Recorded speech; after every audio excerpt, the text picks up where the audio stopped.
राहुल गांधीजी काँग्रेस पार्टीचे आणि संसदेचे लोकसभेचे अपोजिशन लीडर आहेत आणि ते आहेत आणि ते पुन्हा पुन्हा वोट चोरी होत आहे अशा पद्धतीचा आरोप ते लावत आहेत.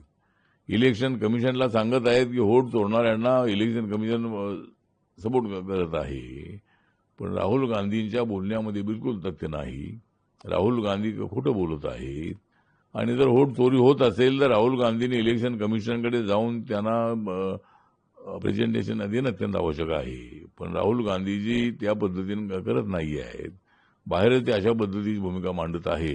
त्यामुळं आता राहुल गांधी म्हणतात की वोट चोरी होत आहे, तर वोट चोरी होत नसून राहुल गांधींच्या काँग्रेस पक्षाचं संघटन चोरी झालेलं आहे आणि काँग्रेस पक्षातले असंख्य लोक आता बीजेपीमध्ये आणि एनडीएमध्ये आलेले आहेत. त्यामुळं काँग्रेस पार्टी खिळखिळीत झालेली आहे आणि म्हणून मला असं वाटतं की राहुल गांधीच्या बोलण्यामध्ये तथ्य नाही आणि राहुल गांधी खोटं बोलत आहेत. राहुल गांधी लगातार वोट चोरी का आरोप लगा रहे हैं, डिजिटल प्रेस कॉन्फ्रेंसेस भी कर रहे हैं और उन्होंने इस बार चीफ इलेक्शन कमिश्नर पर आरोप लगाया है ज्ञानेश कुमार जी पर कि वो वोट चोरों का समर्थन करते हैं, उन्हें बचाते हैं। मुझे लगता है कि राहुल गांधी जी झूठ बोल रहे हैं. राहुल गांधी जी वोट चोरी हो रहा है और वोट चोरी करने वालों को इलेक्शन कमीशन पूरा सपोर्ट कर रहा है. ये उनके आरोप में बिल्कुल तथ्य नहीं है. राहुल गांधी जी बोल रहे हैं कि भाई वोट चोरी हो रहा है, लेकिन वोट चोरी नहीं हो रहा है. कांग्रेस पार्टी का संगठन चोरी हो चुका है. कांग्रेस पार्टी के असंख्य लोग बीजेपी में आए हैं, एनडीए में आए हैं और इसीलिए नरेंद्र मोदी जी आज स्ट्रांग प्राइम मिनिस्टर हैं. देश की इकोनॉमी 10 नंबर से 4 नंबर पर आई है. अभी 1 साल के अंदर हम 3 नंबर पर जाएंगे और देश को बहुत ही गति से आगे बढ़ाने का काम मोदी साहब का कर रहे हैं. लेकिन राहुल गांधी जी को ये दिख नहीं रहा है. तो इसलिए राहुल गांधी जी झूठ बोल रहे हैं. राहुल गांधी जी के बोलने में बिल्कुल तथ्य नहीं है और वो इलेक्शन कमीशन को जाकर उनका प्रेजेंटेशन दे, लेकिन वो ऐसे बाहर ही रहकर आरोप लगा रहे हैं. ये आरोप बिल्कुल बेबुनियाद है ऐसा मुझे लगता है.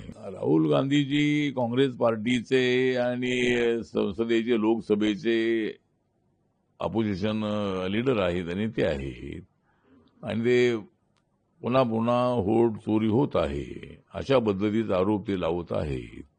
इलेक्शन कमिशनला सांगत आहेत की वोट चोरणाऱ्यांना इलेक्शन कमिशन सपोर्ट करत आहे. पण राहुल गांधींच्या बोलण्यामध्ये बिलकुल तथ्य नाही. राहुल गांधी खोटं बोलत आहेत आणि जर वोट चोरी होत असेल तर राहुल गांधींनी इलेक्शन कमिशनकडे जाऊन त्यांना प्रेझेंटेशन देणं अत्यंत आवश्यक आहे. पण राहुल गांधीजी त्या पद्धतीने करत नाही आहेत. बाहेर ते अशा पद्धतीची भूमिका मांडत आहे.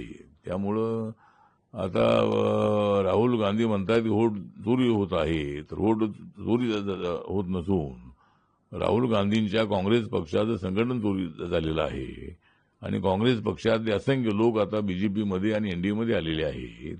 त्यामुळं काँग्रेस पार्टी खिळखिळीत झालेली आहे आणि म्हणून मला असं वाटतं की राहुल गांधीच्या बोलण्यामध्ये तथ्य नाही आणि राहुल गांधी खोटं बोलत आहेत.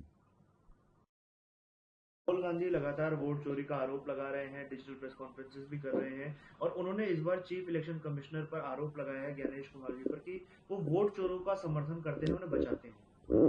मुझे लगता है कि राहुल गांधी जी झूठ बोल रहे हैं.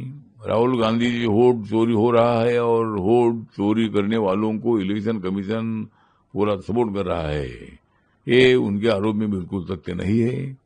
राहुल गांधी जी बोल रहे हैं कि भाई वोट चोरी हो रहा है, लेकिन वोट चोरी नहीं हो रहा है. कांग्रेस पार्टी का संगठन चोरी हो चुका है.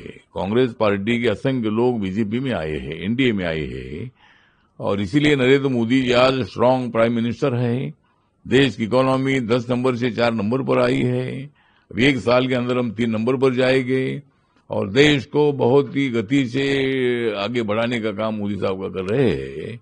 लेकिन राहुल गांधी जी को ये दिख नहीं रहा है. तो इसलिए राहुल गांधी जी झूठ बोल रहे हैं. राहुल गांधी जी के बोलने में बिल्कुल तथ्य नहीं है और वो इलेक्शन कमीशन को जाकर उनका प्रेजेंटेशन दे, लेकिन वो ऐसे बाहर ही रहकर आरोप लगा रहे हैं. ये आरोप बिल्कुल बेबुनियाद है ऐसा मुझे लगता है.